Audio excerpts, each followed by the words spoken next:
আসসালামু আলাইকুম, সবাই কেমন আছেন? রমজান মাস হলো আত্মসংযম, ধৈর্য, ত্যাগ ও পরহেজগারি মাস।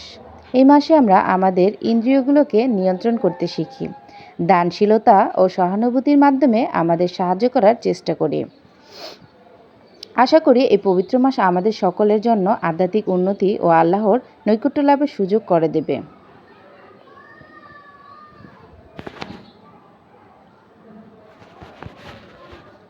রোজা রাখলে শরীরের ওজন কমে না, পাপের ওজন কমে।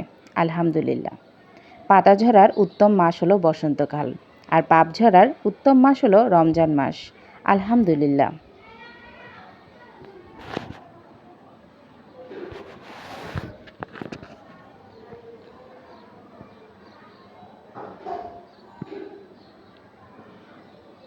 প্রথম রোজার ফজিলত: যে ব্যক্তি প্রথম রোজা সম্পূর্ণ শরীয়ত মোতাবেক রাখবেন তাকে নবজাতকের মতন নিষ্পাপ করে দেওয়া হবে।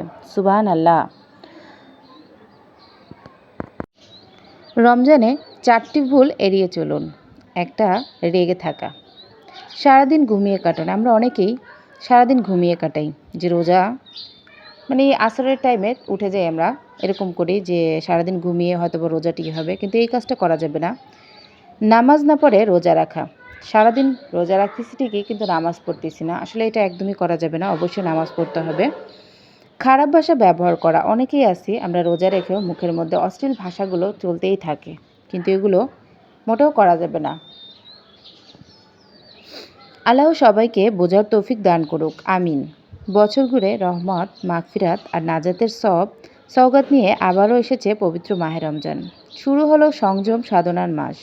খোশ আহমেদ মাহে রমজান আল্লাহ তাআলার অধিক থেকে অধিকতর নৈকট্য লাভের সেরা সময়। রমজানে কারো পরিবর্তন দেখে ঠাট্টা করবেন না, কারণ রমজান আসেই মানুষকে পরিবর্তন করার জন্য। আর আমাদের সমাজে মানুষকে নিয়ে আমরা ঠাট্টা তামাশা করতেই থাকি, যে রোজা এসেছে আর এক একজন মৌলবি সেজেছে, এরকম বলি আমরা, কিন্তু এটা কখনোই বলা যাবে না। হে রব্বুল আলামিন, এই রমজানে আমাকে আত্মশুদ্ধি ও তাকওয়া অর্জন করার তৌফিক দান করে দাও। আল্লাহর রাসূল সাল্লাল্লাহু আলাইহি ওয়াসাল্লাম বলেছেন, যখন রমজান আসে তখন জান্নাতের দরজাসমূহ উন্মুক্ত করে দেওয়া হয়। রমজান কেবল রোজা রাখার জন্যই নয়, ক্ষুধার্তদের খাওয়ানো, অন্যকে সাহায্য করা, জিহ্বাকে নিয়ন্ত্রণ করা, অন্যকে নিয়ে সমালোচনা না করা, এটাই রমজানের চেতনা।